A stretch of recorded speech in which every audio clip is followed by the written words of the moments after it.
नमस्कार, छत्तीसगढ़ की खबरों में आपका स्वागत है। मैं हूं आपके साथ शैलजा त्यागी। तो विधानसभा अध्यक्ष डॉक्टर रमन सिंह की अध्यक्षता ने विधानसभा के समिति कक्ष में कार्य मंत्रणा समिति की बैठक आयोजित की गई।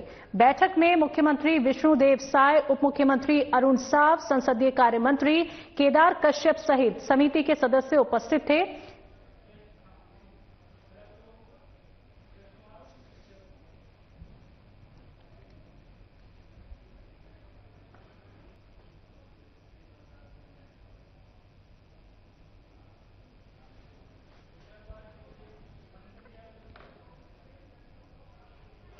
वित्त मंत्री ओपी चौधरी ने रायगढ़ जिले के पुसौर विकासखंड के ग्राम रेगालपाली में निर्मित 1,21,16,00,000 रुपए की लागत वाले सर्व सुविधा युक्त शासकीय उच्चतर माध्यमिक विद्यालय भवन का लोकार्पण किया।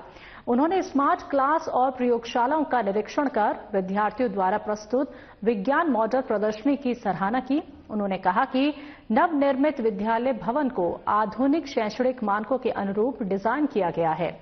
इसमें 9 सुसज्जित कक्षाएं, स्मार्ट क्लास, 2 आधुनिक प्रयोगशालाएं, समृद्ध लाइब्रेरी, प्रिंसिपल और स्टाफ कक्ष, बालक बालिका प्रसाधन कक्ष जैसी प्रमुख सुविधाएं शामिल हैं।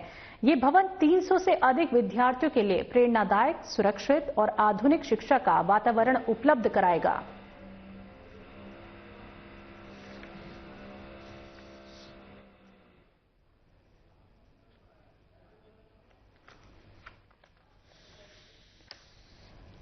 तो आपको बता दें कि वित्त मंत्री ओपी चौधरी ने रायगढ़ जिले के पुसौर विकासखंड के ग्राम रेगालपाली में निर्मित 1,21,16,00,000 रुपए की लागत वाले सर्व सुविधा युक्त शासकीय उच्चतर माध्यमिक विद्यालय भवन का लोकार्पण किया और तमाम सुविधाएं यहां पे उपलब्ध करवाई जाएंगी। साथ ही आपको बता दें कि मंत्री ने नए विद्यालय भवन का ये निरीक्षण किया और सभी कमियों को भी दूर किया जाएगा और नई तकनीक का इस्तेमाल भी यहां पे किया जाएगा।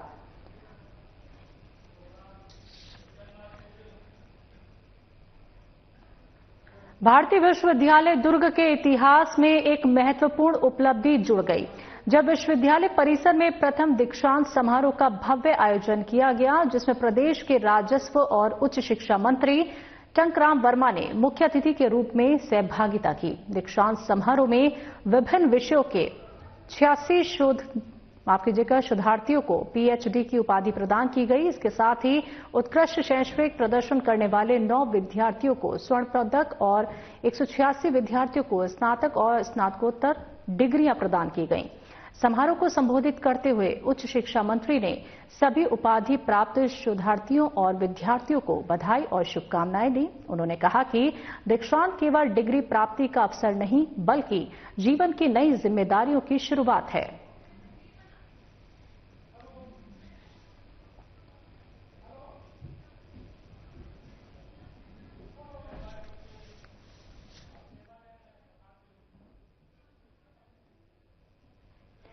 पंखाजूर के तालुका विधिक सेवा समिति पंखाजूर के तत्वाधान में वर्ष 2025 की अंतिम नेशनल लोक अदालत का आयोजन शनिवार को पंखाजूर में किया गया। तो लोक अदालत में कुल 1836 प्रकरणों का सफलतापूर्वक निराकरण किया गया, जबकि 64 प्रकरण लंबित रहे। इस अवसर पर आयोजित प्रेस वार्ता में जानकारी देते हुए जिला एवं अपर सत्र न्यायाधीश पंखाजूर विजय कुमार ने ये बताया है कि लोक अदालत में आए पक्षकारों ने सिविल मामलों में आपसी सहमति और राजीनामे के माध्यम से अपने विवादों का समाधान किया। उन्होंने कहा कि न्यायालय की लंबी प्रक्रिया और आर्थिक स्थिति को ध्यान में रखते हुए लोगों ने लोक अदालत में विशेष रुचि दिखाई है। देखिए, आज का जो लोक अदालत था, इसमें हमारे यहाँ जो हमारे न्यायिक दंडाधिकारी प्रथम श्रेणी पखांजूर एवं जिला न्यायाधीश पखांजूर के समक्ष जो मामला था बहुत ही अच्छे से निपटा और बढ़ चढ़ के निपटा। सबने अच्छा सहयोग किया है और सबसे दिलचस्प बात यह है कि मेरा ही एक धारा 9 का विवाह पुनर्स्थापना का एक मामला था। मैं आवेदक संजीव विश्वास की ओर से जो है पेश किया हूँ, है ना। और अपोजिट से जो है ये खुशबू उसकी पत्नी है, जिसकी ओर से नायर अधिवक्ता जी था। और हम दोनों की जो है सफल प्रयास से पहले तो इन लोग इस स्तर में पहुंच गए थे कि जो है खुशबू ये चाह रही थी कि मैं किसी भी हाल में मेरे को डिवोर्स चाहिए। तो और मेरे जो पक्षकार संजीव था उनका कहना है कि मैं किसी भी हाल में डिवोर्स नहीं दूंगा अपनी पत्नी को। देखिए क्या है, इस नेशनल लोक अदालत में सभी तरह के मामले जो राजीनामा योग्य हैं सभी निपटे हैं। इसमें 138 के मामले हैं, मोटर दुर्घटना से संबंधित मामले हैं और निष्पादन से संबंधित मामले हैं, सिविल मामले हैं, यहाँ तक कि जो घरेलू विवाद, जो महिलाओं संबंधित अपराध थे, हिंदू विवाह अधिनियम के जो मामले थे, मैट्रिमोनियल मामले, इन मामलों में भी जो है देखा गया कि बढ़ चढ़कर भाग लिए और मामला जो है निपटा है। इसमें एक सफल कहानी के रूप में अपन देखें तो एक पति पत्नी का मामला था जो धारा 9 हिंदू विवाह अधिनियम के अंतर्गत जो है पति ने लगाया हुआ था। क्या था कि पति पत्नी में आपस में उनकी सामंजस्य नहीं बन पाई तो दोनों अलग अलग रहते थे। तो पति ने जो है आवेदन लगाया था धारा 9 के अंतर्गत और दोनों को जो है मीडिएशन के माध्यम से, हमारे यहाँ 2 ट्रेंड मीडिएटर हैं, उन लोग भी मोटिवेट किए, उनको भी कई बार जो है उनको समझाइश दी और उस आधार पर जो है वो सफल हुए और दोनों पक्ष पति पत्नी उपस्थित होकर बिल्कुल आपस में राजीनामा कर लिए और बिल्कुल दोनों खुश होकर खुशी खुशी अपने घर चले गए। कोंडागांव अखिल भारतीय पूर्व सैनिक सेवा परिषद कोंडागांव के द्वारा संचालित विकास नगर स्टेडियम में संचालित निःशुल्क सैन्य प्रशिक्षण में सुबह 7 बजे विदेशी सैलानी पहुंचे और अखिल भारतीय पूर्व सैनिक सेवा परिषद कोंडागांव के जिला अध्यक्ष सूरज यादव ने विदेशी सैलानी को बताया कि पूर्व सैनिकों के द्वारा युवक और युवतियों को फोर्स में भर्ती होने के लिए प्रतिदिन सुबह 5:30 बजे से 7:30 बजे तक निःशुल्क सैन्य प्रशिक्षण दिया जाता है, जिसमें से बहुत से युवक और युवतियां फोर्स में चयनित होकर अपनी सेवाएं दे रहे हैं। विदेशी सैलानी ने बताया कि वो इजराइल से आई हैं और लड़कियों को ट्रेनिंग करते हुए देखकर अत्यधिक प्रसन्नता हुई। इसके बाद सभी ने मिलकर भारत माता की जय, वंदे मातरम और जय जवान जय किसान के नारे भी लगाए।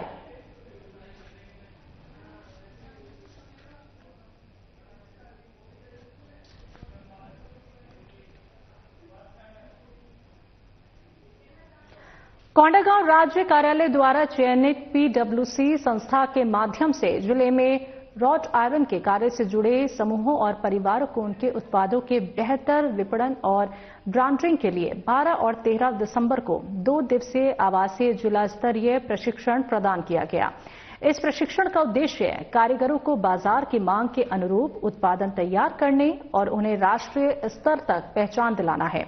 प्रशिक्षण के दौरान जिला पंचायत के मुख्य कार्यपालन अधिकारी अविनाश भोई द्वारा जिले में निर्मित रॉट आयरन उत्पादों के कैटलॉग को प्रोजेक्टर के माध्यम से प्रस्तुत कर विस्तार से समझाया गया।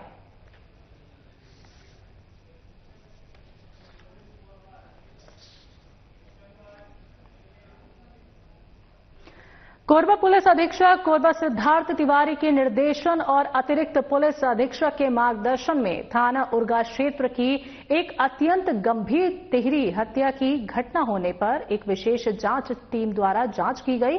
आपको बता दें कि बीते 11 दिसंबर को थाना उर्गा अंतर्गत ग्राम कुदरी स्थित एक फार्म हाउस में 3 व्यक्तियों की संदिग्ध मृत्यु की सूचना प्राप्त होते ही पुलिस बल तत्काल मौके पर पहुंची।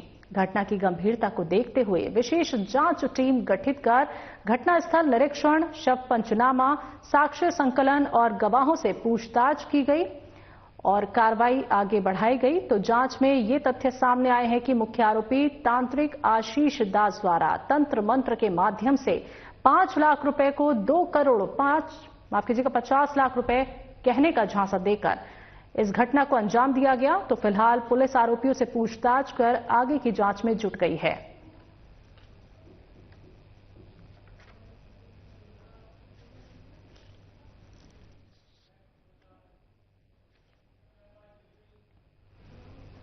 कोंडागांव समाज कल्याण विभाग की ओर से रजत जयंती के अवसर पर सम्मान कार्यक्रम का आयोजन हुआ, जहां 95 वृद्धजनों को शॉल पहनाकर सम्मानित किया गया। तो कार्यक्रम में मुख्य अतिथि के रूप में जनपद सदस्य, ग्राम सरपंच, पंचगण उपस्थित रहे।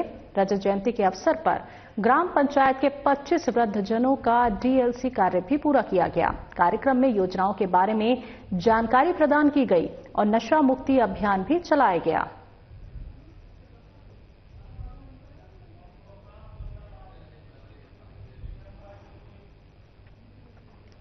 कोंडागांव में परीक्षा आयोजन में डीएस पोटाई, जिला परियोजना अधिकारी गजेंद्र ध्रुवे, मुख्य कार्यपालन अधिकारी विकासखंड शिक्षा अधिकारी का विशेष योगदान रहा। उनके सहयोग से उल्लास नव भारत साक्षरता कार्यक्रम को मजबूत दिशा प्रदान की गई और परीक्षा सफलतापूर्वक हुई। कलेक्टर नुपुर राशि पन्ना के नेतृत्व में राष्ट्रीय साक्षरता महापरीक्षा का सफल आयोजन किया गया।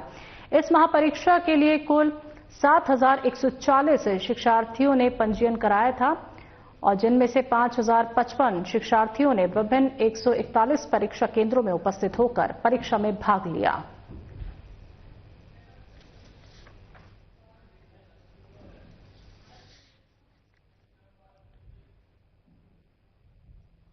जिला पंचायत के सीईओ नयन तारा सिंह तोमर अपने एक दिवसीय दौरे के लिए बलरामपुर पहुंचे और इस दौरान उन्होंने शासन की महत्वाकांक्षी योजना जनमन आवास योजना का औचक निरीक्षण किया।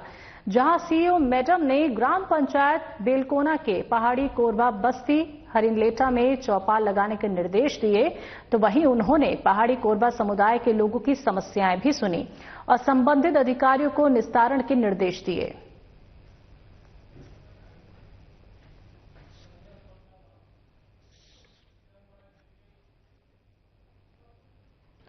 कलेक्टर नुपुर राशि पन्ना ने कोंडागांव के प्राथमिक स्वास्थ्य केंद्र और जिला चिकित्सालय का निरीक्षण कर स्वास्थ्य सेवाओं की विस्तृत जानकारी ली। निरीक्षण के दौरान उन्होंने प्राथमिक स्वास्थ्य केंद्र में विद्युत लाइन में आ रही तकनीकी दिक्कतों को दूर करने के लिए अधिकारियों को आवश्यक सुधार के निर्देश दिए।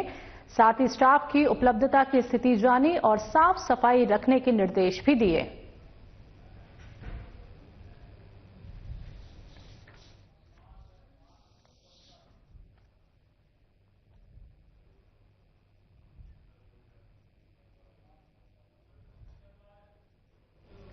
कोंडागांव में कलेक्टर नुपुर राशि पन्ना के निर्देशन और जिला कार्यक्रम अधिकारी रेणु प्रकाश के मार्गदर्शन में महिला एवं बाल विकास विभाग की ओर से 25 नवंबर से 10 दिसंबर तक लिंग आधारित हिंसा समाप्ति के जन जागरूकता अभियान आयोजित किया गया। ये 16 दिवसीय सक्रियता अभियान में महिलाओं के खिलाफ हिंसा, बालिकाओं के अधिकारों, सुरक्षा और संरक्षण संबंधी विषयों पर जागरूकता फैलाई गई।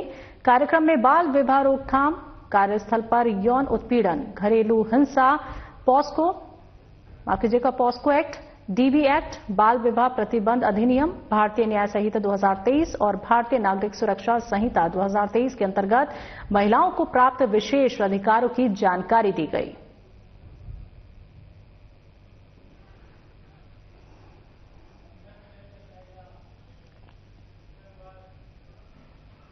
दिल्ली में कांग्रेस का वोट चोर गद्दी छोड़ महाप्रदर्शन 14 दिसंबर को रामलीला मैदान में आयोजित किया जाएगा और ये विरोध प्रदर्शन स्पेशल इंटेंसिव रिवीजन यानी एसआईआर प्रक्रिया के खिलाफ भी है, जिसमें कांग्रेस का आरोप है कि सत्तारूढ़ दल ने मतदाता सूचियों में हेरफेर किया और गैर बीजेपी मतदाताओं विशेषकर दलितों, आदिवासियों और अल्पसंख्यकों के नाम हटा दिए गए।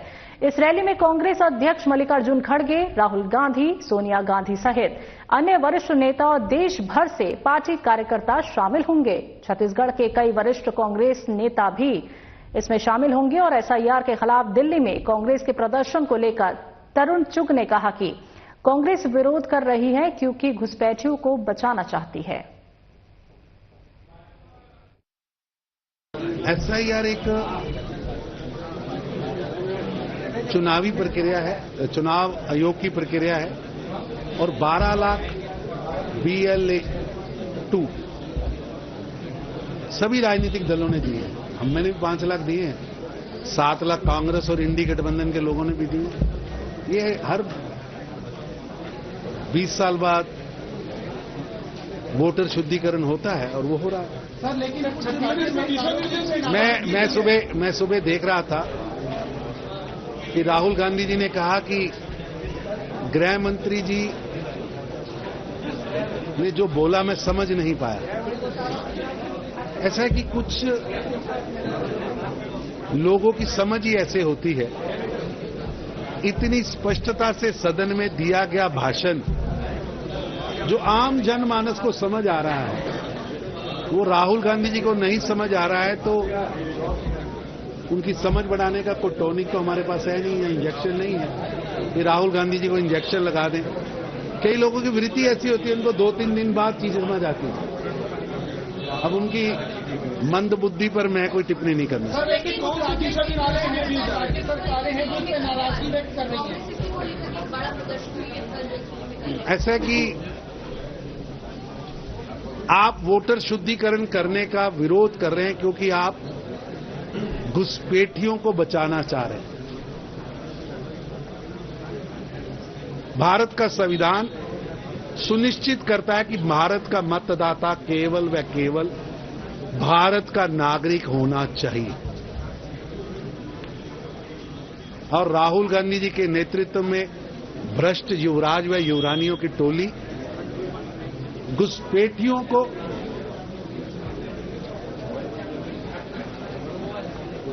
भारत के नेतृत्व चुनने का अधिकार यानी मत का अधिकार देना चाहते हैं, जो कि गैर संवैधानिक है, गैर कानूनी है। मृत वोट, नकली वोट और घुसपैठिया वोट लोकतंत्र में हलाहल जहर की तरह है, और वोटर शुद्धिकरण लोकतंत्र को मजबूत करता है। राहुल गांधी ने गृह मंत्री अमित शाह के हालिया भाषण की आलोचना करते हुए इसे पूरी तरह से रक्षात्मक प्रतिक्रिया बताया। उन्होंने चुटकी लेते हुए कहा कि आपने उनका चेहरा देखा होगा, जिसका मतलब था कि शाह असहज दिख रहे थे। इस टिप्पणी ने बहस को हवा दी और कांग्रेस और बीजेपी के बीच बढ़ते तनाव को उजागर किया। राहुल गांधी ने अमित शाह के बयान पर सवाल उठाते हुए कहा कि उन्हें अमित शाह की बात समझ नहीं आ रही है, और उन्होंने गृह मंत्री को अपने सवालों का सीधा जवाब देने की चुनौती दी। उन्होंने कहा, आपने जो भी कहा है मुझे समझ में नहीं आ रहा है। मामले में बीजेपी राष्ट्रीय महामंत्री तरुण चुग का कहना है। उन्होंने कांग्रेस नेता राहुल गांधी पर तंज कसते हुए कहा कि जो बात आमजन को समझ में आती है वही बात राहुल गांधी नहीं समझ पाते हैं। आज सभी प्रमुख कार्यकर्ताओं ने देश के गृह मंत्री अमित शाह जी ने जो कल सदन के अंदर विषय रखा है, उसको सामूहिक हम सबने सुना भी। लगभग 1 घंटे का उनका जो भाषण था पार्लियामेंट में दिया गया, सभी ने उसको सुना भी। अब आप बताइए। कोंडागांव में सुपोषित जीवन अभियान के तहत गुरुवार को जिला कार्यालय के सभाकक्ष में जिला प्रशासन और महिला एवं बाल विकास विभाग द्वारा पोषण सखियों की कार्यशाला आयोजित की गई। कार्यशाला को संबोधित करते हुए कलेक्टर नुपुर राशि पन्ना ने कहा कि जिले में कुपोषण उन्मूलन के लिए यह अभियान एक महत्वपूर्ण पहल है।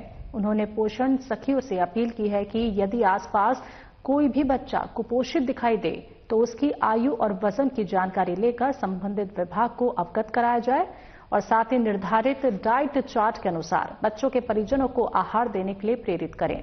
कलेक्टर ने कहा कि बच्चों के साथ साथ महिलाओं का स्वास्थ्य भी समान रूप से महत्वपूर्ण है। गर्भवती महिलाओं में प्रायः खून की कमी पाई जाती है, जिसके कारण मां और शिशु दोनों के स्वास्थ्य पर प्रतिकूल प्रभाव पड़ता है। ऐसी स्थिति से बचने के लिए महिलाएं पोषण युक्त आहार के लिए जागरूक रहें और उनके भोजन में मिलेट को शामिल करने की परामर्श दें।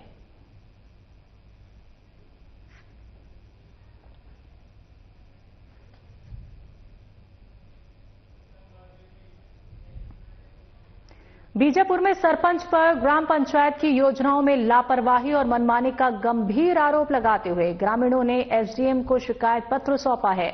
बता दें कि पूरा मामला भोपाल पट्टनम ब्लॉक अंतर्गत ग्राम पंचायत एड़ापल्ली का है, जहां सरपंच की कार्यशैली से नाराज ग्रामीण खुलकर सामने आ गए हैं। ग्रामीणों का कहना है कि सरपंच के कामकाज ने पूरे गांव को परेशान कर दिया है। ग्रामीणों का आरोप यह भी है कि वर्ष 2020 से 21 में स्वीकृत आंगनबाड़ी भवन का निर्माण आज तक पूरा नहीं किया गया। इसके बावजूद निर्माणाधीन भवन की पूरी राशि का आहरण कर लिया गया है। मजदूरों को अब तक एक भी दिन का भुगतान नहीं किया गया। मजदूरी भुगतान से लेकर निर्माण सामग्री तक सब कुछ कागजों पर पूरा दिखाया गया है, जबकि जमीनी हकीकत शून्य है।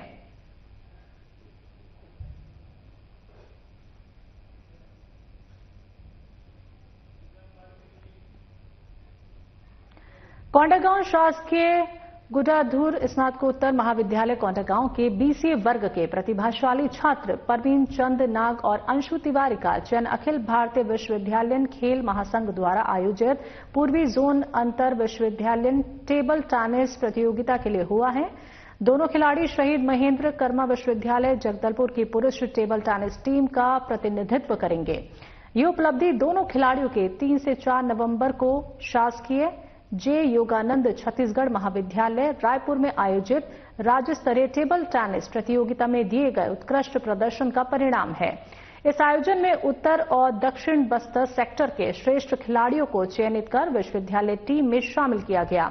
तो आगामी अंतर विश्वविद्यालय पूर्वी जोन टेबल टेनिस प्रतियोगिता का आयोजन 15 से 19 दिसंबर तक पंडित रविशंकर शुक्ल विश्वविद्यालय रायपुर में किया जा रहा है, जिसमें पूर्वी जोन के लगभग 40 विश्वविद्यालय भाग लेंगे।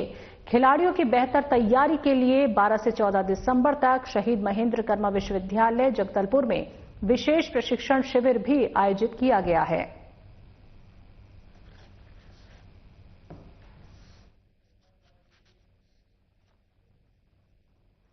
बालाघाट जिले के 2 इनामी नक्सलियों ने आत्मसमर्पण कर दिया है। बिरसा थाना क्षेत्र के कोरका स्थित सीआरपीएफ कैंप में दोनों ने सुरक्षा बलों के सामने हथियार सौंप दिए।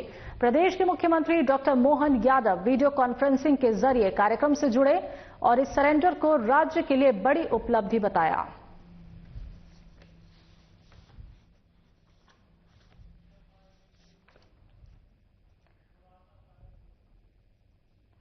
शाजापुर के गिरवर में दरगाह रोड स्थित एक मकान पर राज्य साइबर सेल ने दबिश देकर शेयर ट्रेडिंग एडवाइजरी के नाम पर चल रहे फर्जी कॉल सेंटर का खुलासा किया। यहां से साहिल मंसूरी और फहीम गौरी सहित 6 युवक और 13 युवतियों को हिरासत में लिया गया। मोबाइल, लैपटॉप, प्रिंटर सहित कई उपकरण जब्त किए गए। पूछताछ में सामने आया कि आरोपी हर महीने करीब 7 से 10 लाख रुपए की ठगी कर रहे थे। पुलिस के अनुसार आरोपी अच्छे मुनाफे का लालच देकर लोगों से फर्जी डीमेट अकाउंट खुलवाते थे, तो ऐप डाउनलोड करवाते और बाद में आईडी ब्लॉक कर ठगी कर लेते थे।